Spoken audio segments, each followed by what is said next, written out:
नमस्कार, मैं यमलेश वंजारी और आप देखना शुरू कर चुके हैं बीजीटी मीडिया। आज मंगलवार है, यानी कि प्रशासन की चौखट पर फरियादियों की उम्मीदों का दिन। जनसुनवाई। दूर दराज के ग्रामीण क्षेत्रों से अपनी फाइलें लेकर, अपना दर्द लेकर, अपनी शिकायतें लेकर ग्रामीण बड़ी उम्मीद से कलेक्टर साहब की इस चौखट पर पहुंचते हैं। लेकिन सबसे बड़ा सवाल ये है, क्या जनसुनवाई में लोगों की उम्मीदों के मुताबिक कोई सुनवाई होती है या सिर्फ यह रस्म अदायगी का कार्यक्रम है? चलिए इसी मुद्दे पर बात करेंगे ग्रामीण क्षेत्रों से इस कार्यक्रम में पहुँचे आमजनों से। सबसे पहले मैं आपसे जानना चाहूँगा कि ऐसी कौन सी शिकायत है जिसे लेकर आप लोग आज पहुँचे, और ये पहली बार है या पहले भी इस तरह की शिकायतें लेकर पहुँच चुके आप लोग? सर, मेरा नाम प्रहलाद कुमार शाह है। ग्राम पंचायत कंडरा कला से हूँ। मैं सामाजिक कार्यकर्ता हूँ पंचायत स्तर पर।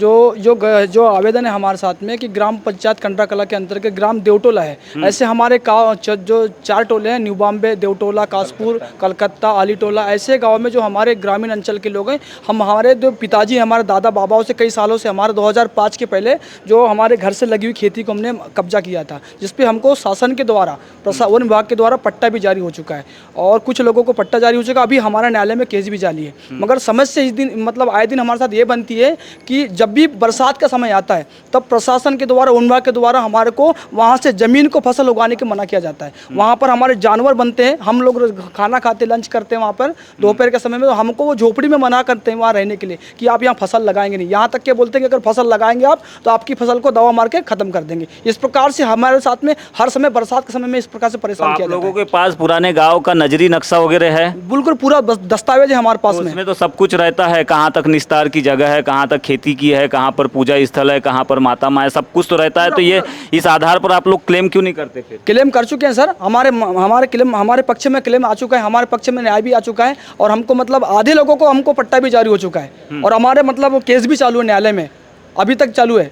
मगर प्रशासन फालतू फर्जी से। पट्टा जो है सामुदायिक है, इंडिविजुअल है? व्यक्तिगत दावा किए थे क्या सामुदायिक दावा किए? व्यक्तिगत, सब लोगों का लगा हुआ है व्यक्तिगत रूप से। बिल्कुल, जमीन का मामला है। अच्छा, अलग अलग जमीन का मसला है। सामुदायिक दावा क्यों नहीं करते आप लोग? फॉरेस्ट राइट एक्ट के तहत में है क्या नहीं वहाँ पे पेशा कानून लागू? पेशा कानून लागू है। हाँ, तो फिर सामुदायिक दावे के लिए अप्लाई किए थे क्या आप लोगों ने? सामुदायिक दावा नहीं किए थे, व्यक्तिगत रूप से हर व्यक्ति न्यायालय में केस लड़ रहा है और हर व्यक्ति को पट्टा जारी हो चुका है। तो ऐसे कितने परिवार है जो इस वंचित है वहाँ पर? कम से कम जिस गांव से समस्या लेके इसका 40 मकान है हमारे। अभी 14-15 मकान के लोग आए हैं और बाकी लोग, कुछ लोग पट्टा जारी हो चुका, वो लोग नहीं आए। ऐसे 4 टोले हमारे गाँव में। अच्छा, ये बताइए कितने सालों से आप लोग लड़ाई लड़ रहे हैं? 20 साल से हो गया सर, 20 साल के ऊपर की बात हो गई। कितने बार कलेक्टर साहब की चौखट पर पहुंचे? मैं तो 5-6 बार मैं आ चुका हूँ। मेरे दादा लोग, मेरे बाबा लोग इससे पहले भी आ चुके हैं लोग। तो इसका समाधान कुछ बता रहे अधिकारी? नहीं बता रहे? छोरी बोलते हैं बस, जांच छोरी बोलते हैं बस, इसके बाद कुछ नहीं होता। बरसात के समय तकलीफ बनती है, बाकी समय कुछ नहीं होता। अच्छा, परेशानी बरसात के समय ज़्यादा बनती है हमको। आज क्या उम्मीदें लेकर पहुंचे थे? आज उम्मीदें लेके कि जनसुनवाई कलेक्टर साहब को बताएंगे कि मोहर लगाएंगे कि हमारे साथ में वन विभाग के द्वारा परेशान किया जाता है, इस प्रकार से परेशानी नहीं होनी चाहिए। हम जो हमारा पट्टा मिलना चाहिए, हम पट्टे की बात करने के लिए आए। आप भी वहीं से है क्या? जी, मैं कलकत्ता। क्या नाम आपका? मैं नंदकिशोर मरस्कोले लिखता हूँ, पिताजी जयराम मरस्कोले। तो ये इसका समाधान कैसे देख रहे हो आप लोग? कलेक्टर साहब हर बार बोल रहे हैं कि जांच चल रही है, लेकिन निराकरण नहीं निकल पा रहा है। तो आगे इस समस्या के निराकरण के लिए आगे आप लोगों की क्या तैयारी होगी? किस तरह के आप आवेदन, शिकायतें और कहाँ तक जाने की कोशिश करेंगे? सर, हम लोग जब से पिताजी के जमाना के वजह से वहाँ कब्जा चल रहा है और उसको खेती कर रहे हैं हम लोग और उसको हटा रहे हैं, तो हम लोग कलेक्टर साहब से नहीं होगा तो सामने कार्रवाई करने की सोचे हैं। जैसे कि अधिकारी के पास से भी, फिर राजनीतिक से भी करेंगे हम लोग। तो आप लोगों ने जनप्रतिनिधि जो होते हैं, जिनको आप चुन के भेजते हैं, उनके माध्यम से कोई प्रयास किया क्या? वो विधानसभा में बैठते हैं, वहाँ पे पॉलिसी नीति बनती है हर चीज़ की, तो वहाँ तक अगर बात जाए, वहाँ से अगर ये मसला निकले, ये मसले का हल निकले तो ज़्यादा अच्छा होगा। तो पहुँचे कभी किसी विधायक, जनप्रतिनिधि, सांसद, विधायकों के पास? मैंने बात किया था हमारे क्षेत्र के विधायक राजकुमार कराय जी से। उन्होंने बुलाए थे आज, लेकिन आज हम जा नहीं पाए। जन सुनवाई में जाने का है बोल के, तो हम लोगों को कल जाने की तैयारी हो रही है वहाँ पर। मेरा नाम शुभम उइके है। जैसा कि मैं आपको बताना चाहूँगा, ये किरनापुर तहसील है और ऐसे 4 गांव हैं और टोटल परिवार 80 से 90 है। दुर्भाग्य ये है कि सन 2011 का एक जजमेंट है जिसमें सुप्रीम कोर्ट ने कहा था, माननीय सुप्रीम कोर्ट ने ये कहा था कि आदिवासी इस देश के मूल निवासी है। लेकिन दुर्भाग्य हमारे इस देश का है कि आदिवासियों को सबूत देना पड़ता है कि ये ज़मीन में और ये मिट्टी हमारी है, जब इस ज़मीन में, इस जंगल और जंगल ज़मीन में सारी जगह ये लिखा हुआ है कि आदिवासी इस देश के मूल निवासी है। और आपको मैं बताना चाहूँगा, जैसे कि पूर्व वक्ता ने कहा है कि वहाँ पे पेशा कानून लागू है, लेकिन ये देखिए ना, आदिवासियों को अपने कानून के और हक और अधिकारों के बारे में पता नहीं है, तो ये किसकी जिम्मेदारी है? एक अशिक्षित आदिवासी जिसको अपने अधिकार नहीं पता, वो अपनी मजबूरी से जाता है कोर्ट और कोर्ट से स्टे ऑर्डर लेकर आता है और कोर्ट भी उनके पक्ष में फैसला सुनाता है। और जब वन विभाग को ये पता रहता है कि भैया विचाराधीन है वो केस, वो विचाराधीन है वो लंबित केस, तो आखिर क्यों आदिवासियों को उनके घर, जंगल और ज़मीन से उठा रहे हैं? जबकि उनको पता है, ग्राम के सरपंच को भी पता है और वहाँ के लोगों को भी पता है कि ये आदिवासी पिछले 60 से 70 साल से रह रहे हैं और सरकार का नियम है कि अगर 20 साल से अगर ज़्यादा रह रहे हो तो आपको उस ज़मीन का पट्टा मिलना चाहिए। तो किरनापुर क्षेत्र का ये मुद्दा बेहद गंभीर है, लेकिन देखना होगा कि इस समस्या का समाधान प्रशासन और सरकार के द्वारा कैसे किया जाता है।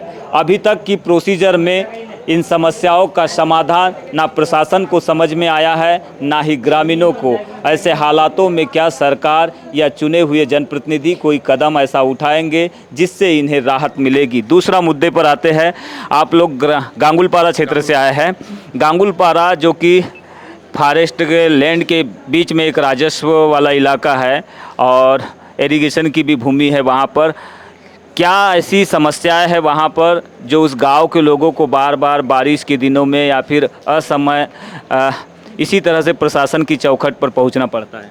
समस्या सबसे बड़ी ये है कि आवागमन। इको पर्यटन क्षेत्र भी है, 2022 से अपना मंत्री ने, कावरे जी ने उसको इको पर्यटन क्षेत्र भी घोषित किया और इको पर्यटन क्षेत्र के घोषित करने के साथ साथ मद भी आता है, किंतु अभी तक वहाँ पे किसी भी प्रकार से, जो वहाँ से महज 3 किलोमीटर की दूरी में मछुआ समिति से, डैम से लेकर के 3 किलोमीटर की दूरी पर आदिवासी ग्राम सभा है।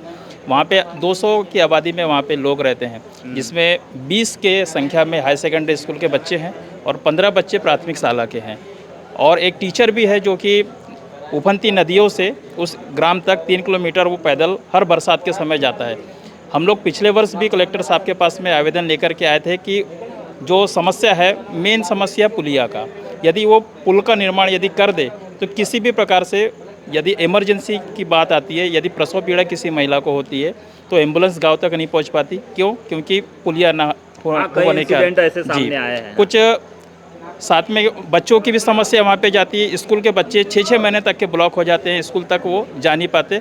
कुल मिलाकर के बोला जाए तो गाँव से लेकर के सड़क तक का आवागमन पूरी तरह बाधित हो जाता है। यदि किसी प्रकार से यदि बच्चे जंगल के रास्ते आते हैं तो जंगली जानवर का खतरा होता है, यदि नदी नाले के रास्ते आते हैं तो जान जोखिम होने का खतरा रहता है। ये दोनों समस्याओं से वहाँ का आदिवासी समाज घिरा हुआ है। हम कलेक्टर साहब से उसी उम्मीद से आए हुए थे कि वहाँ पे कम से कम आप पुल निर्माण नहीं कर सकते थे, कम से कम आप वैकल्पिक व्यवस्था का आप निर्माण कर दीजिए ताकि आवागमन, वहाँ के ग्रामवासियों का आवागमन किसी भी प्रकार से बाधित ना हो। यहाँ के जो कलेक्टर साहब है, यहाँ के जो मंत्री है, यहाँ का जो जिला प्रशासन है, अति संवेदनशील जो एरिया है, नक्सलाइट जो एरिया है, वहाँ पे 100 करोड़ 150 करोड़ का आप मद वहाँ पे स्वीकृत करा रहे हैं और करोड़ों रुपए का आप वहाँ पे पुल का निर्माण कर रहे हैं। आप यहाँ पे चले जाइए, मोर बिंदु से आप खारा कोकमा पुल बत्तूर जौला एरिया जो है, जो कि 1 ग्राम का एरिया है, वहाँ पे 1 करोड़ 1.5 करोड़ का आपने पुल निर्माण वहाँ पे कर दिया है। लेकिन यहाँ से 15 किलोमीटर की दूरी पर जो कि आदिवासी ग्राम सभा है, जो कि वो भी पूर्व में नक्सली क्षेत्र घोषित था, वहाँ पे आप 1 करोड़ का पुल निर्माण नहीं कर पा रहे हैं और इको पर्यटन के माध्यम से आप लाखों रुपए शरणार्थियों से टिकट ले लेकर के आप अपने झोली में भर रहे हैं।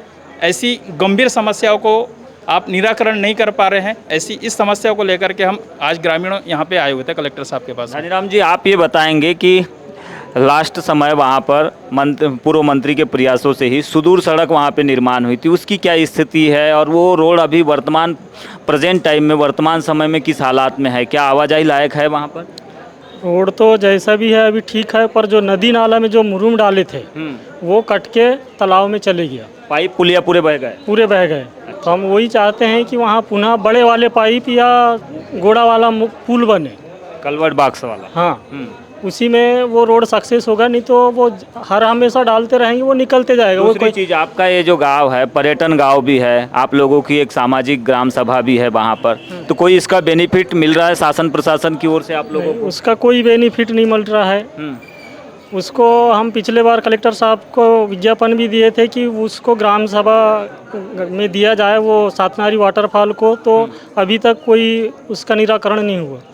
वहाँ कई पर्यटक आते जाते हैं, अभी भी कम से कम 100-150 लोग होंगे अंदर। तो गांगुलपारा एक ऐसा गांव जो वनों से घिरा हुआ है, डैम से घिरा हुआ है, नदी, पहाड़ों और झरनों से घिरा हुआ है, लेकिन इस गांव में बारिश के समय में जो दिक्कतें, जो कठिनाई लोगों को उठानी पड़ती है, उसी का दर्द लेकर ये प्रशासन की चौखट पर पहुँचे हैं। लेकिन विडंबना देखिए, एक तरफ नक्सल मुक्ति के लिए सरकार के द्वारा करोड़ों रुपए खर्च करके भारी भरकम हाई लेवल ब्रिज बनाए हैं।